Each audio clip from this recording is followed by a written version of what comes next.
Dans l'actualité du 13h15, le CDP organise une marche-meeting le 6 juillet prochain. Une marche dont les contours restent à être précisés.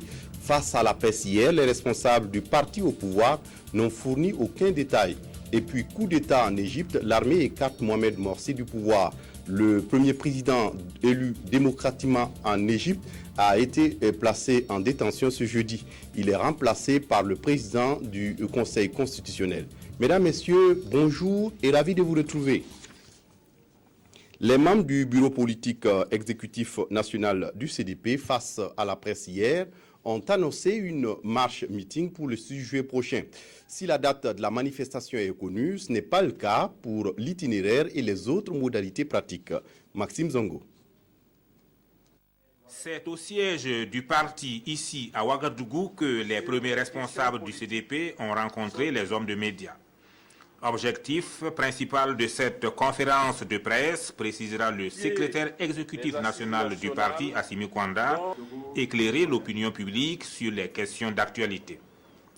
La principale information, le CDP envisage d'organiser ce samedi 6 juillet une marche-meeting sous le thème « Paix sociale, consolidation de la démocratie et le développement ». Chaque parti ou chaque groupement de partis a le droit et la liberté d'organiser ses activités et en fonction de ses programmes, en fonction de ses lectures ou de sa lecture des situations et non pas, je crois, en fonction de ce que les autres font. En tout cas, nous, au niveau du CDP, nous avons notre programme, nous avons notre démarche, nous avons le planning de nos activités et que nous essayons d'exécuter régulièrement. Les contours et l'itinéraire de cette marche destinée à soutenir l'œuvre de paix du président Blaise Compaoré à son programme et aux réformes politiques restent à préciser.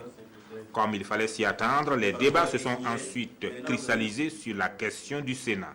On nous a dit oui, que c'est une partie de l'opinion qui ne veut pas du Sénat. J'ai dit, mais ça montre bien que nous sommes réellement en démocratie.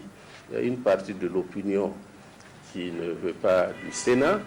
Il y a une partie qui veut du Sénat. Il y a la Constitution qui a inscrit le Sénat. Je crois que l'essentiel, c'est de respecter intégralement et de défendre la Constitution. Et comme on dit, si on ne veut pas, il y a tout un ensemble de procédures pour apporter des modifications à certaines dispositions de la Constitution en restant dans la République et dans le droit. La démocratie étant une quête permanente et une œuvre collective, les membres du secrétariat exécutif national du CDP pensent que la meilleure voie pour l'améliorer reste celle du dialogue et de la concertation. Pour cela, ils invitent tous les acteurs de la scène politique à privilégier cette voie afin, disent-ils, de contribuer à préserver la paix sociale, le capital le plus important. Et puis en escale à New York lors de son voyage en Jamaïque, l'épouse du chef de l'État burkinabé a rencontré le directeur général de l'UNFPA. Avec Babatunde, Chantal Compaoré a évoqué la santé de la reproduction des jeunes au Burkina. Marguerite Douagno, Alidou Badini.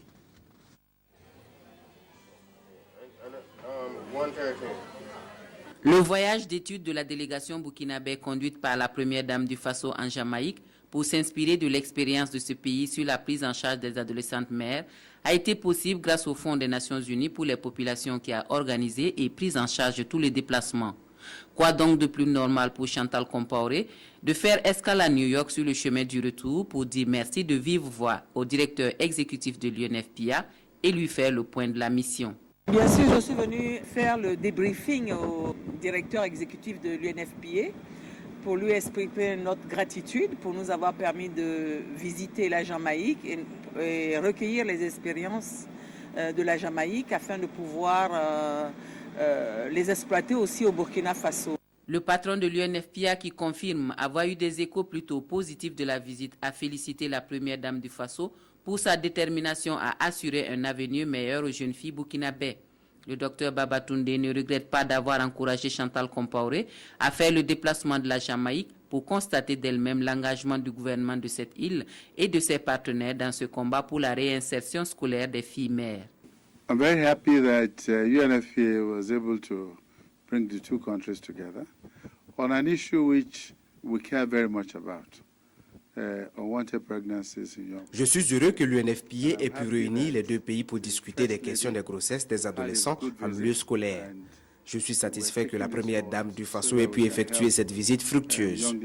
Il sera question maintenant de voir dans quelle mesure prendre en charge les jeunes filles au Burkina à la lumière de cette expérience. Je dois dire que cette année, l'UNFPA met l'accent sur la question des grossesses non désirées.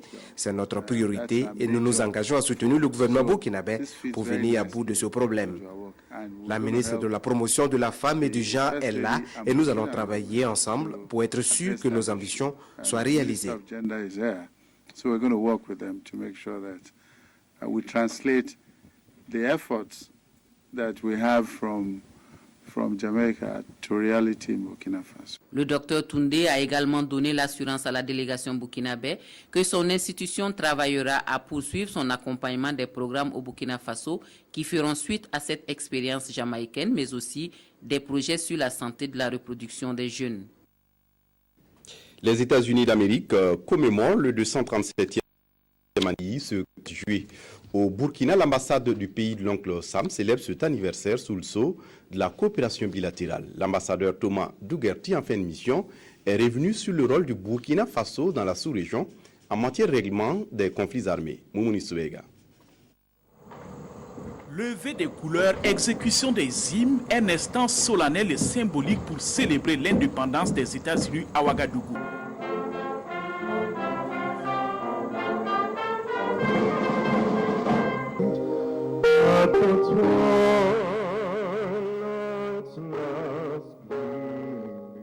Des gestes qui rappellent le 4 juillet 1776, lorsque les pères fondateurs comme John Adams et Thomas Jefferson déclaraient l'indépendance de l'Union pour se libérer des jougs de la Grande-Bretagne.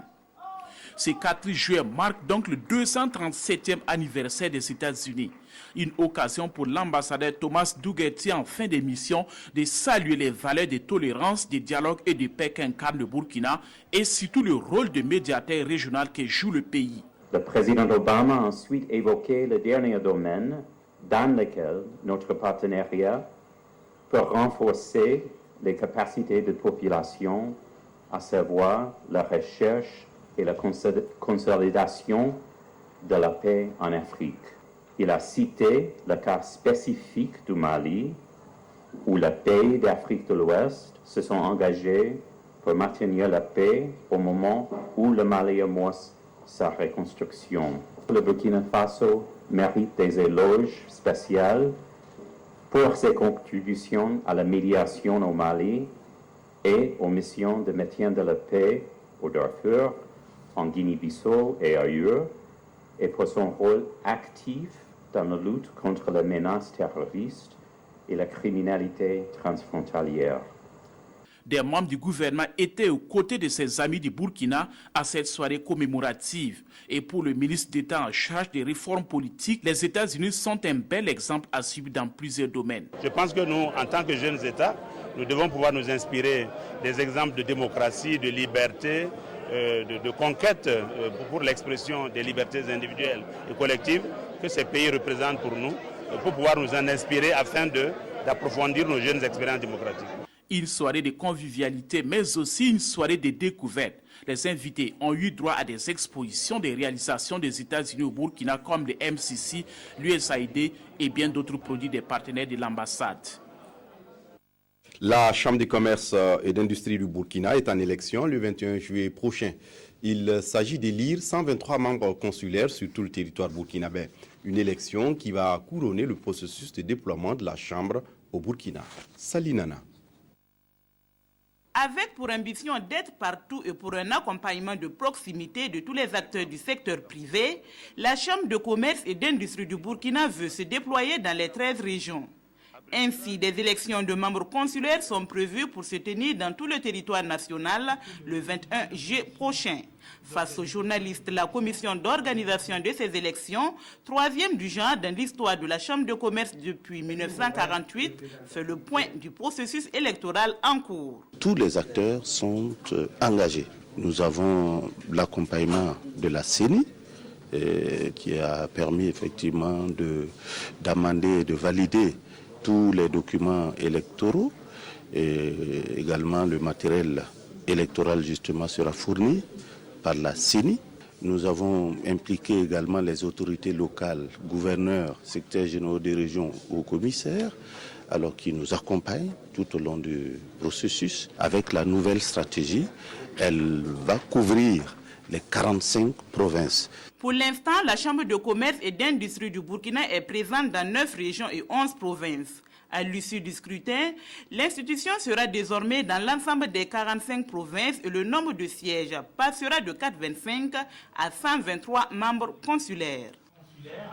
Et puis, l'Association internationale des étudiants en sciences économiques au Burkina a ouvert ce lundi dans la commune rurale de Pabré son Project Summer Camp Malaria. Les campeurs constitués de jeunes étudiants venus des États-Unis, du Mexique, du Brésil et de la France vont se joindre à leurs amis du Burkina pour ensemble sensibiliser la population de Pabré à lutter contre le paludisme, la dégradation de l'environnement et cependant un mois. Nathalie Sawadogo. Venus des États-Unis, du Mexique, du Brésil et de la France, ces campeurs se joignent à leurs amis du Burkina Faso pour lutter contre le paludisme et la désertification dans la commune rurale de Pabré. À travers ce camp d'été, ils ont un mois pour organiser des séances de sensibilisation sur le paludisme et l'environnement. Développer le leadership des jeunes de Pabré fait aussi partie de leur agenda. L'objectif de ce projet, il est triple. Il est triple dans ce sens qu'on a un volet santé à travers la sensibilisation contre le palu. On remarque que nos populations souffrent beaucoup de ce mal-là. Et le deuxième volet, c'est le volet social. On aura un échange avec l'orphelinat, les enfants de l'orphelinat Béonéré, où on va leur inculquer à la base les valeurs du civisme et de la citoyenneté. Le dernier volet, c'est le volet environnement. On se dit qu'en tant qu'Aïseker, on ne peut pas faire un mois sur un site et partir sans impacter positivement. Et la meilleure façon d'impacter, à notre avis, c'est de faire une campagne de reboisement. C'est une initiative accueillie avec beaucoup de ferveur dans la commune rurale de Pabré. L'œuvre que l'association des jeunes étudiants a eu à faire est une œuvre à saluer parce qu'au niveau de la commune de Pabré, malgré la distribution gratuite des moustiquaires imprégnés, une forte sensibilisation est nécessaire pour que les gens puissent lutter contre ce mal. J'ai trouvé à travers l'Association internationale des étudiants en sciences économiques des jeunes très engagés, des jeunes décidés qui veulent contribuer à l'amélioration de la situation de leur environnement. Et c'est pourquoi je me suis engagée. Ce camp d'été est de l'initiative de l'AESEC, l'Association internationale des étudiants en sciences économiques. C'est une structure internationale qui œuvre depuis plus de 60 ans au développement de leadership des jeunes du monde entier. Les lauréats aux Olympiades de mathématiques à l'école primaire organisées par l'ambassade du Japon au Burkina viennent de recevoir leur prix. Il s'agit à travers cette compétition de créer l'émulation, mais aussi d'améliorer la pratique de cette discipline chez les jeunes élèves. Sié Sylvestre-Da. Sanjisu Modou, enseignant du primaire, se prépare pour se rendre au Japon où il bénéficiera d'un stage de formation en renforcement des capacités. Avec deux autres de ses collègues qui eux se rendront au Kenya, ils viennent de décrocher des bourses japonaises en participant aux Olympiades initiées au Burkina dans le cadre du projet SMASE. Le projet SMASE est un projet d'appui à la formation continue des enseignants en matière de mathématiques et de sciences à l'école primaire. C'est un projet qui s'occupe essentiellement de la formation des enseignants. L'approche du projet SMASE est de traduire en actes concrets le savoir théorique des enseignants en matière d'enseignement et d'apprentissage centré sur l'apprenant. C'est une très bonne occasion de ressusciter des partages de bonnes pratiques et puis encourager